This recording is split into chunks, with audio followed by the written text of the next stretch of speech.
అనగనగా ఒక అడవిలో ఒక కుందేలు ఉండేది. కుందేలు ఒకరోజు మర్రి చెట్టు కింద హాయిగా నిద్రపోతుంది. అదే సమయంలో ఒక కొబ్బరి చెట్టు నుంచి పెద్ద కొబ్బరి బొండం కింద పడుతుంది. కుందేలు ఆ శబ్దం విని లేచి చూస్తుంది. కానీ ఏమీ కనిపించలేదు. మరలా గాఢ నిద్రలోకి జారుకుంటుంది. పెద్ద కొబ్బరి బొండం మరలా పడుతుంది. కుందేలు లేచి ఏంటి ఆ శబ్దం అని చూడగా తనకి ఏమీ కనిపించలేదు. కానీ ఆకాశం వైపు చూస్తూ ఆకాశం విరిగిపడుతుంది అనే భ్రమలో అక్కడి నుంచి కుందేలు పరిగెత్తడం మొదలుపెట్టింది. ఇలా కంగారుగా పరిగెడుతున్న కుందేలుకి దారి మధ్యలో ఒక జింక కనిపిస్తుంది. ఎందుకు పరిగెడుతున్నావు అని జింక ప్రశ్నించగా ఆకాశం విరిగిపడుతుందని సమాధానమిచ్చింది. ఇంకా ఏముంది, కుందేలు జింక కంగారుతో పరిగెత్తడం మొదలుపెట్టాయి. ఇలా వెళ్తుండగా పులి ఎదురవుతుంది.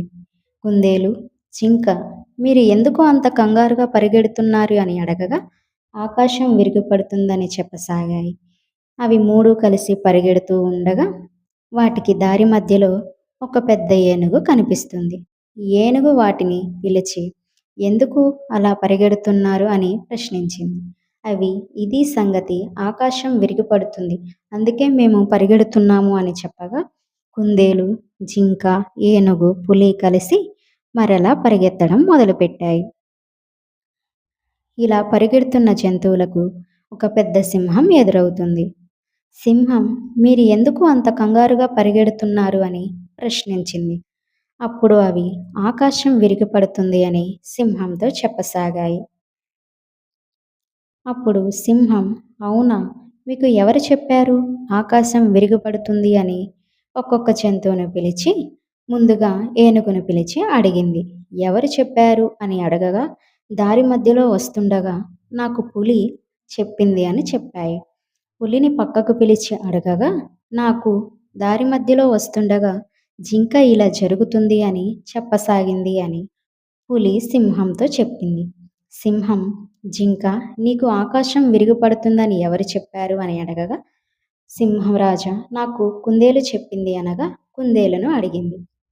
అప్పుడు కుందేలు నేను మర్రి చెట్టు కింద నిద్రిస్తున్న సమయంలో ఒక పెద్ద శబ్దం నాకు వినిపించింది.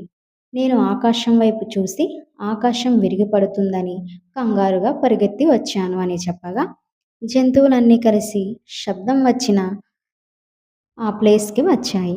అప్పుడు సింహం చూస్తూ ఉండగా అక్కడ ఒక పెద్ద కొబ్బరి బొండం పడి ఉన్నది గమనించింది. అదే సమయంలో చెట్టు నుంచి ఒక పెద్ద కొబ్బరి బొండం కింద పడింది.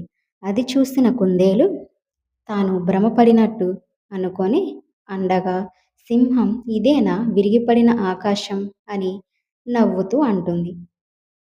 కుందేలు సిగ్గుతో తలదించుకుంటుంది. దాన్ని చూసిన మిగతా జంతువులన్నీ కూడా గట్టిగా నవ్వసాగాయి.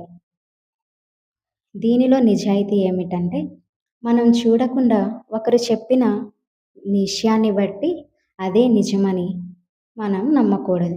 పుకార్లు అనేవి చాలా త్వరగా వ్యాప్తి చెందుతాయి. ఏ విషయమునైనా మనం కంటితో చూసిన తర్వాతే నమ్మాలి.